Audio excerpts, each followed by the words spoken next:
So, hello college math students, we're going to do some histograms in this video. Histograms are really just bar charts that show frequency.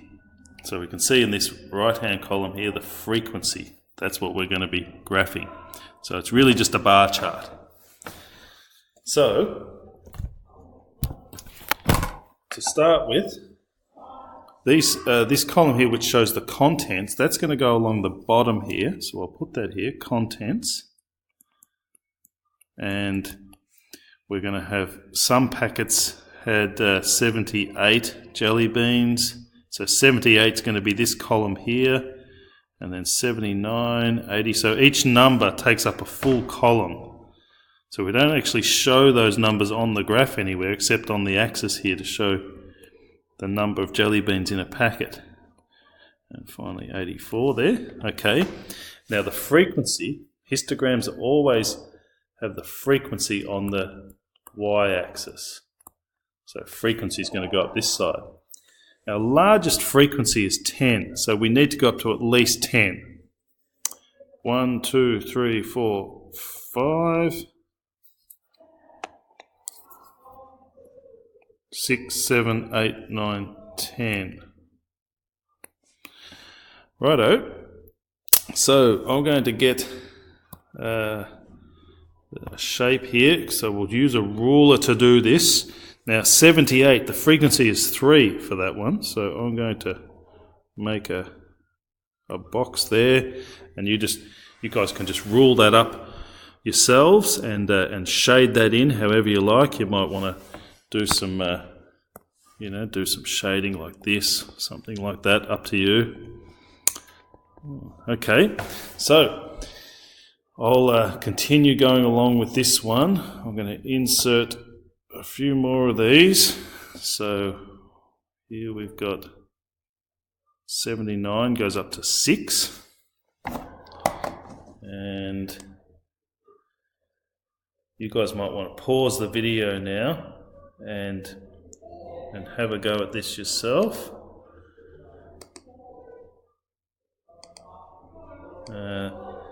We go up to 8 for this one, so I'm going to go up to here. So we just end up with these columns. It's a fairly simple situation. So this one goes all the way up to 10. And then we start coming back down again the other side.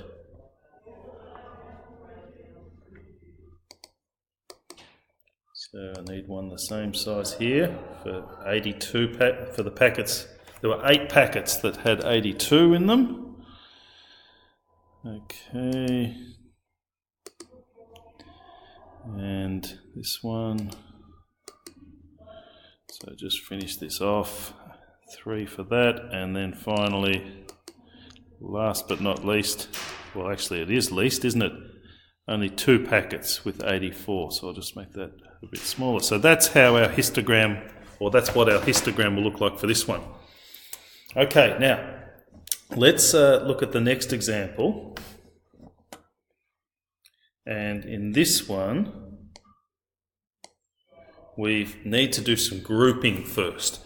And we're told to do this in a group size of 5. Okay, so first up here though, what type of data is this? Categoric, numerical, discrete, continuous? Well, it's definitely numerical because we've got numbers for our data, so it's numerical. And let's see, we've got circumference in centimetres. Now this looks discrete, but we know that really this is continuous because although these have all been rounded to the nearest centimetre, the girth of a tree doesn't necessarily have to be exact. So it's a little confusing whether it's discrete or continuous there because it definitely looks discrete, like whole number values. But I think this would actually be continuous data. Anyway, let's not worry about that for now. We're going to do some grouping here. So you'll need to do this with your numerical continuous data.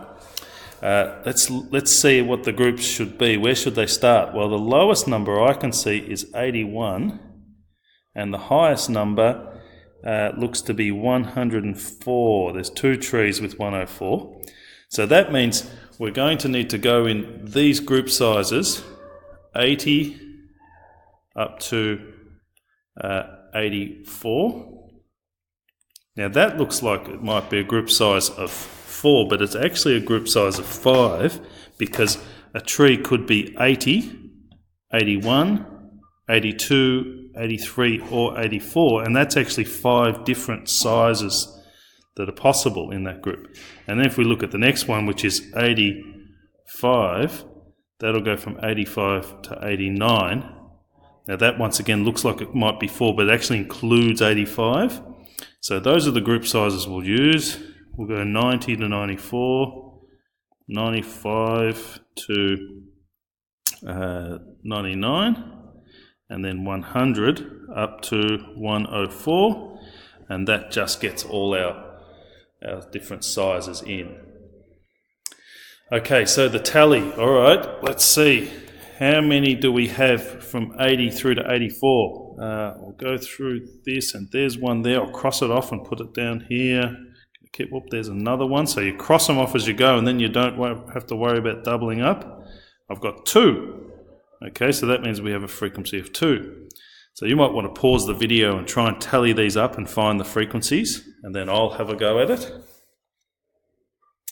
Okay, I'll continue on with this now.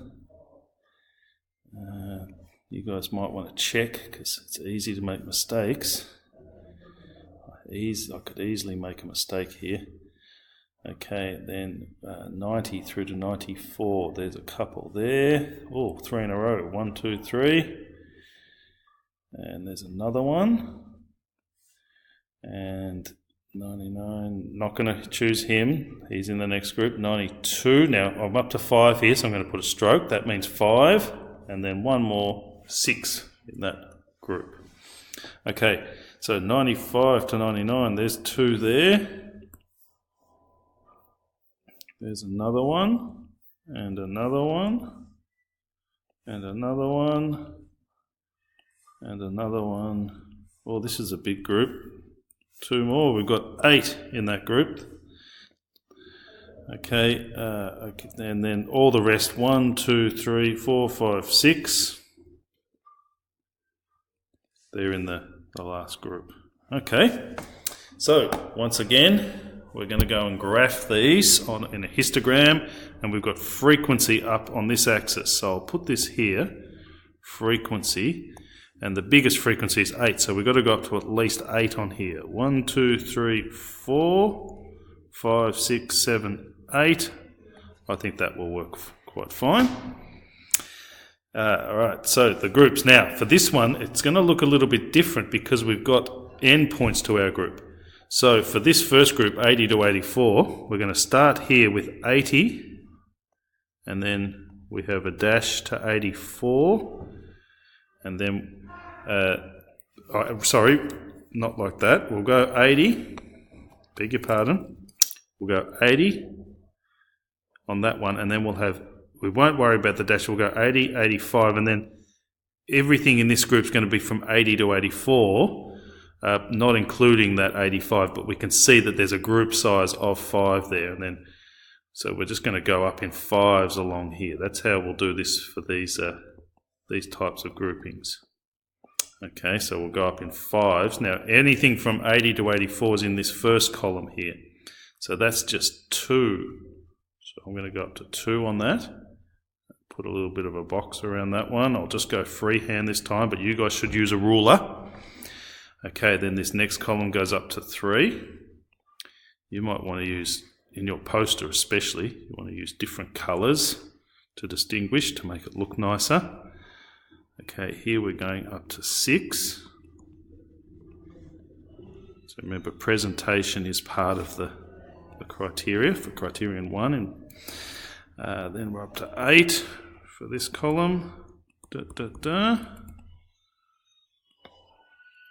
So a histogram is forming. We're up to 6 again for the last one.